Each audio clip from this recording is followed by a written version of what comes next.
30 ஆண்டுகளுக்கு தொகுதி மறுவரையை நடத்தக்கூடாது என்று முதலமைச்சர் மு.க.ஸ்டாலின் வலியுறுத்தியுள்ளார்.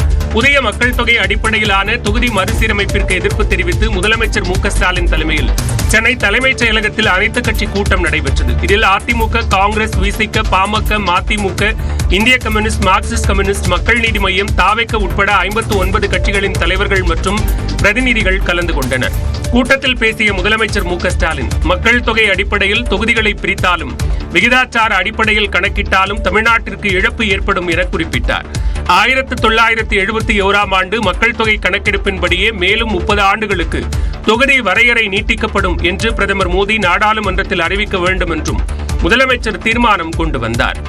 1971 ஆண்டு மக்கள் தொகை அடிப்படையிலேயே நாடாளுமன்ற தொகுதிகள் தொடர்ந்து வரையறுக்கப்படும் என்று கடந்த 2000 ஆண்டில் அன்றைய பிரதமர் அவர்கள் உறுதியளித்தவாறு தற்போதும் இந்த வரையறை 2026 மேலும் 30 ஆண்டுகளுக்கு நீட்டிக்கப்படும் என்று மாண்புமிகு பிரதமர் அவர்கள் நாடாளுமன்றத்தில் உறுதி அளிக்க வேண்டும். தொகுதி மறுசீரமைப்பு தமிழ்நாட்டிற்கு மட்டுமின்றி ஒட்டுமொத்த தென்னிந்தியாவிற்கே அபாயகரமான செயல் என்றும் முதலமைச்சர் குறிப்பிட்டார். தொகுதி மறுசீரமைப்புக்கு எதிர்ப்பு தெரிவிக்கும் விதமாக தென் மாநிலங்களில் நாடாளுமன்ற உறுப்பினர்களை கொண்ட கட்சிகளின் பிரதிநிதிகள் அடங்கிய கூட்டு நடவடிக்கை குழு அமைக்கப்படும் என்று முதலமைச்சர் மு.க.ஸ்டாலின் தீர்மானம் கொண்டு வந்தார். சென்னை தலைமைச் செயலகத்தில் நடந்த அனைத்து கட்சி கூட்டத்தில் பேசிய அவர், அனைத்து கட்சிகளும் கட்சி எல்லைகளை கடந்து இந்த விவகாரத்தில் குரல் கொடுக்க வேண்டும் என்று வலியுறுத்தினார்.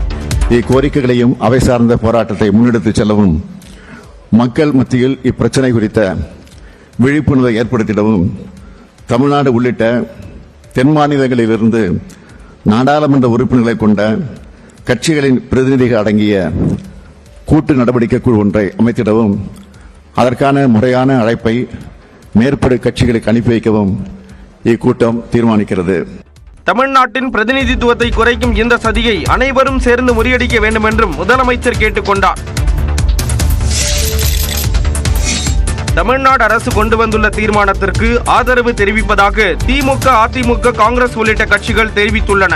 விவாதித்து ஒரு முடிவெடுக்க வேண்டும் என்ற எண்ணத்தோடு அங்கீகரிக்கப்பட்ட அனைத்து கட்சிகளையும் கூட்டி ஒரு சிறப்பான முடிவை எடுக்கின்ற இந்த நல்ல முயற்சியை திராவிட முன்னேற்ற கழகத்தின் சார்பில் நான் மனதார பாராட்டி, தமிழக அரசு எடுக்கின்ற முடிவுக்கு திராவிட முன்னேற்ற கழகம் முழு ஆதரவையும் வழங்கும் என்பதை தெரிவித்துக் கொள்கிறேன்.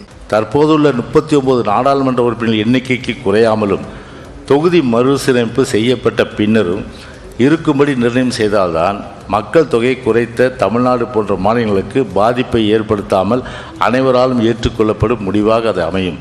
அல்லது தற்போதுள்ள மொத்த மக்களவை தொகுதிகள் 543 என்பதை மாற்றாமல் ஒவ்வொரு மாநிலத்திலும் உள்ள மக்களவை தொகுதியின் சராசரி மக்கள் தொகை அடிப்படையில் மறுசீரமைப்பு செய்தால் எந்த மாநிலத்திற்கும் பாதிப்பு ஏற்படாது.